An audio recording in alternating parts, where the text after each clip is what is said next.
கல்யாண பந்தி ஸ்டைல் செம்ம டேஸ்டியான ஒரு ரவா கிச்சடி எப்படி செய்யறதுன்னு இந்த வீடியோவில் பார்க்கலாம் வாங்க. அதுக்கு முன்னாடி நம்ம சேனலை சப்ஸ்கிரைப் பண்ணலாம், மறக்காமல் சேனலை சப்ஸ்கிரைப் பண்ணிக்கோங்க. ஸோ இது செய்யறதுக்கு நான் வந்து ஒரு 200 கிராம் ரவை எடுத்திருக்கேன். அந்த ரவையை வந்து ட்ரை ரோஸ்ட் பண்ணி எடுத்துக்க போகிறோம்.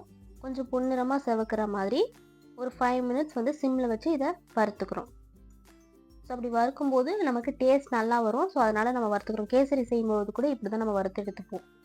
ஸோ அதை எடுத்துகிட்டு ஒரு பிளேட்டில் செப்பரேட்டாக வச்சுக்கிறேன். தென் அதே கடாயில் ஒரு 3 ஸ்பூன் அளவுக்கு நல்லெண்ணெய் சேர்த்துக்கிறேன். நல்லெண்ணெய் சூடாகி வர டைமில் 1 ஸ்பூன் அளவுக்கு கடுகு பொரிஞ்சு வந்ததும் 1 ஸ்பூன் அளவுக்கு உளுத்தம்பருப்பு சேர்த்துக்கிறேன்.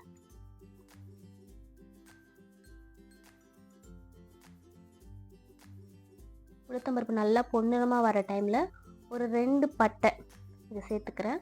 ஸோ நம்ம இதெல்லாம் சேர்க்கும்போது கொஞ்சம் நமக்கு வந்து பிரியாணி பிரிஞ்சி இருக்கு இல்லையா, அந்த டேஸ்ட் வரும். 2 பட்டையோட ஒரு 6 பிரியாணி இலை சேர்த்துக்கிறேன். இது கூடவே கொஞ்சமாக நம்ம சோம்பு சேர்த்துக்கலாம். ஸோ இதெல்லாம் சேர்க்கும்போது நமக்கு ஒரு நான்வெஜ் ஃபீல் டேஸ்ட் வரும். ஸோ அதுக்காக இதை சேர்த்துக்கணும். வேணாம்னா நம்ம அவாய்ட் பண்ணிக்கலாம். இது எண்ணெயில் கொஞ்சம் நல்லா ட்ரை ரோஸ்ட் ஆனதும் இது கூடவே ஒரு 4 பச்சை மிளகாய் வந்து இந்த மாதிரி கீனி கட் பண்ணி வச்சுருக்கேன். அதையுமே இது கூடவே சேர்த்துக்கிறேன். இது எண்ணெயில் பொரிஞ்சு வர டைமில் 1 ஸ்பூன் அளவுக்கு இஞ்சி பூண்டு பேஸ்ட் ஃப்ளேவருக்காக சேர்த்துக்கிறோம். அது சேர்த்துக்கும் போது இன்னுமே டேஸ்ட் ரொம்ப நல்லாயிருக்கும்.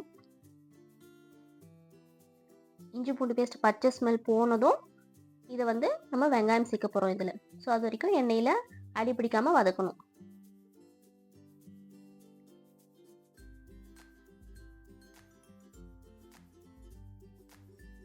இதில் ஒரு கொத்து கருவேப்பிலை சேர்த்துக்கிறேன்.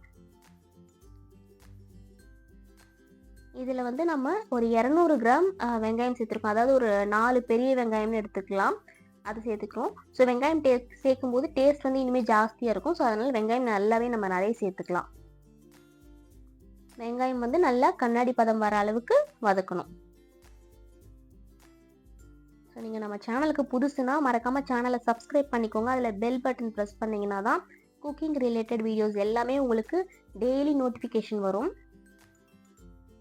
ஸோ வெங்காயம் இந்த பதத்துக்கு வதங்கினதும் 3 தக்காளி இதில் சேர்த்துக்கிறோம். நம்ம தக்காளி ரொம்ப சேர்த்துட்டோம்னா தக்காளி சாதம் டேஸ்ட் வந்துடும் நமக்கு.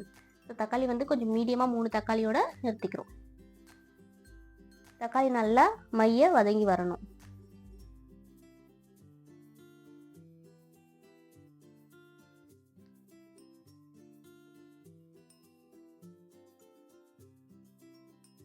இது கூடவே நம்ம கேரட் பீன்ஸ் சேர்க்க போகிறோம். நீங்கள் கேரட் பீன்ஸ் இல்லைன்னா மஷ்ரூம் இல்லை பன்னீர் இந்த மாதிரியும் சேர்த்துக்கலாம். இல்லை இது கூட சோயா பீன்ஸ், சோயா சங்க்ஸ் இந்த மாதிரியும் நீங்கள் சேர்த்துக்கலாம். அது இன்னுமே டேஸ்ட் உங்களுக்கு நல்லா எடுத்து தரும். ஒரு சிக்கன் மட்டன் ஃபீல் உங்களுக்கு தரும். ஸோ இதில் வெஜிடபிள் சேர்த்துட்டு நல்லா இதை கிளறி விட்டுக்கிறோம்.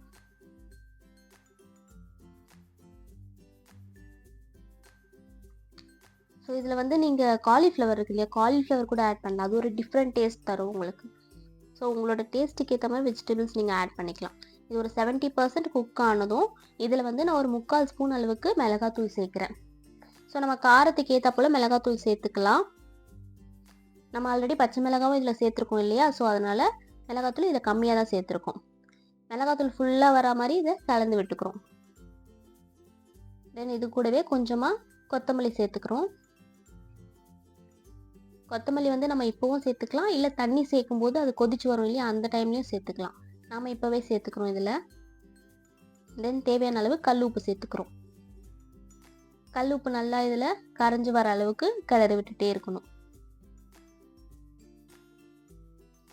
ஆல்மோஸ்ட் வெஜிடபிள் குக் ஆகிடுச்சு. இந்த டைமில் நம்ம இதில் தண்ணி சேர்க்க போகிறோம். தண்ணி வந்து என்ன அளவுக்கு சேர்க்க போகிறோம் அப்படின்னா 1 டம்ளர் ரவைக்கு 1.5 டம்ளர் தண்ணி எடுத்துக்கிறோம். ஓகேவா? ஸோ இதில் வந்து நம்ம 1.5 டம்ளர் ரவை எடுத்துருக்கோம். ஸோ டோட்டலாக வந்து 3 டம்ளர் தண்ணி எடுத்துருக்கோம். ஏன்னா வெஜிடபிள்லாம் இருக்குது இல்லையா, ஸோ அதனால் 3 டம்ளர் தண்ணி எடுத்துருக்கோம். 3 டம்ளர் தண்ணி சேர்த்துட்டு அது கொஞ்சமாக கொதிச்சு வர டைமில் கலருக்காக கொஞ்சமாக கேசரி பவுடர் சேர்த்துருக்கோம். உங்களுக்கு வேணான்னா நீங்கள் இதை அவாய்ட் பண்ணிக்கலாம். ஸோ நல்லா கொதிச்சு வர டைமில் நம்ம வறுத்து வச்சுருக்க ரவையை வந்து பாதியாக கொஞ்சம் கொஞ்சமாக ஆட் பண்ணி கிளறி விட்டுட்டே இருக்கணும். நம்ம மொத்தமாக இதில் கொட்டினோன்னா என்ன ஆகும், கட்டியாக ஆகிடும். ஸோ கட்டியாக ஆகிடுச்சுன்னா உள்ளெல்லாம் வந்து அந்த தண்ணியில் போய் ஊறாமல் குழம்புல மிக்ஸ் ஆகாமல் அப்படியே இருந்துடும், வெள்ளை வெள்ளையாக ரவை இருந்துடும். ஸோ அப்படி ஆகக்கூடாதுங்கிறதுக்காக நம்ம கொஞ்சம் கொஞ்சமாக சேர்த்து இதில் கிளறி விடுறோம். ஸோ இப்படி கிளறி விடுற டைமில் என்ன ஆகும், அந்த தண்ணி வந்து ரவை மொத்தமாக அப்சர்வ் பண்ணிக்கும். ஸோ ஒரு செகண்டில் சட்டுன்னு இது வந்து வெந்துடும். நம்ம ரொம்ப நேரம் இதை குக் பண்ணணும்னு அவசியம் இல்லை. ஸோ இதை மட்டும் நல்லா கிளறி விட்டுட்டே இருக்கணும். ஒரு 5 செகண்ட்ஸ்க்கு இது கிளறி விட்டனாலே ஃபுல்லாக மிக்ஸ் ஆகிடும். ஸோ இதை கிளறி விட்டுட்டு ஜஸ்ட் ஒரு 10 செகண்ட் மட்டும் நம்ம மூடி போட்டு இதை குக் பண்ணலாம். 10 to 15 செகண்ட் போதும். தென் அதுக்கப்புறம் இதில் கொஞ்சமாக கொத்தமல்லி சேர்த்துக்கிறோம்.